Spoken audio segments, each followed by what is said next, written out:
We're here at 1271 Avenue of the Americas with the new CEO of the Rockefeller Group, Daniel Moore. Thanks for joining us. Thanks for the opportunity to be with you today, Liam. It's a pleasure.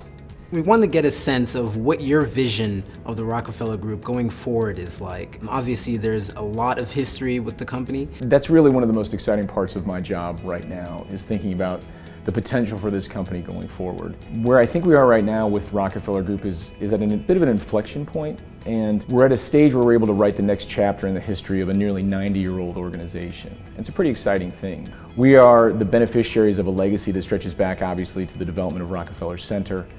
We have a brand that's taken nearly 100 years to build, and a reputation for integrity and quality that we're stewards of. We need to manage it, and we need to take care of it for the time that we get to be part of this organization.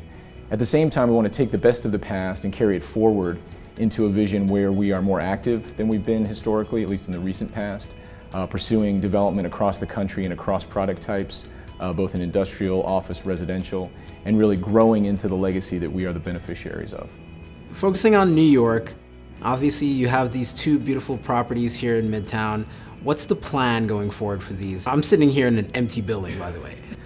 Well, it's a little bit leased now. It's not quite empty, but your point is right. And we were presented with a pretty compelling and interesting and unique opportunity here at 1271 Avenue of the Americas, where we are today. The building had, since its original construction, been leased entirely by a single tenant, roughly 2 million square feet of space.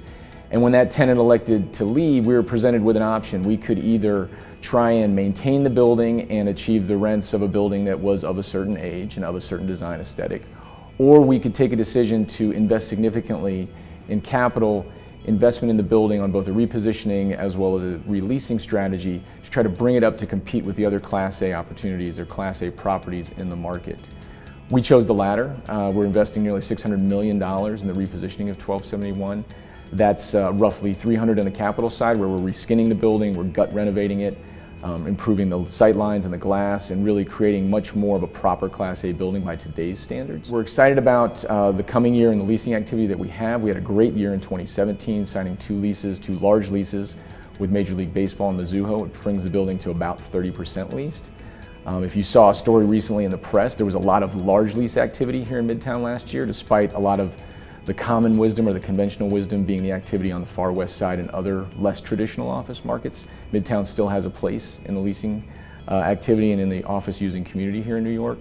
We're excited about 2018. We've got some great opportunities in front of us, and we hope to be reporting on some other successes as the year unfolds. So nationwide, what properties do you like and where do you see opportunity to invest? As I look at the development business, and I originally joined the firm to grow our urban development business, which is everything that's not industrial. Looking across the country, we're really focusing that part of our business primarily in Manhattan, broader New York City, and Washington, D.C. We've brought on a lot of super smart, talented folks to augment some of the great people that we had already. We have a new head of Northeast who covers New York. We just recently opened a Washington, D.C. office with a new senior vice president there. We've got our first deal in Washington, D.C. called Borough Tower, a co-development with a group called Meridian Group down there. And so really focusing on those two primary East Coast markets right now. We're also beginning with the very, very initial stages of looking to the western part of the United States, doing a very sort of top-level macroeconomic demographic analysis about the fundamental drivers of change in office using and residential space. That's more of a longer-term, medium-term type project to figure out where the right place for us to participate there is.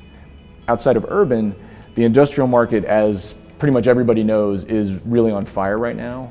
We are able to leverage our core competency in the industrial space and our long-term experience in places like northern and central New Jersey, the Inland Empire, to successfully execute projects there. It's a great business to be in for the last few years. The trends continue to be in our favor, and we're going to be pursuing that equally rigorously in the years ahead. Is it just because you're trying to make sure that you hedge any sort of risks in the future, or is there a need to generate more revenue? A lot of it has to do with how we fit into the larger corporate structure that we're a part of. Rockefeller Group is a wholly owned subsidiary of Mitsubishi Estate, and Mitsubishi Estate has a large constellation of businesses and a large sort of cross the risk spectrum real estate investment platform around the world. They have other parts of their portfolio that fit other parts of the risk spectrum, the value add, and to grow the core portfolio, they look to that from other pieces of their subsidiary portfolio. Our goal is to generate those high returns on the development side, generate growth and income, and have that supported by the core assets. One last thing I was curious about was whether or not there was any influence from the Japanese business on what you guys are doing. I know the Japanese at one point was very active in the real estate market, and I've been told that they're coming back a little bit more into the market. So I'm wondering if they've given any sort of mandates about what to do or anything like that. Well, we get the benefit of having a parent company who's incredibly successful in what they do in their home country. And so we have a group of smart, talented real estate professionals in Japan who are our teammates. And in certain places like industrial, multi-story industrial, that part of the world is well far ahead of the Western hemisphere in that product type. And so I think there's ways we can learn from them in that regard, as well as other ways of approaching the development business. Thank you so much for inviting us and telling us what your plans are for the future of the business. Thank you for the opportunity, Liam. I've enjoyed it.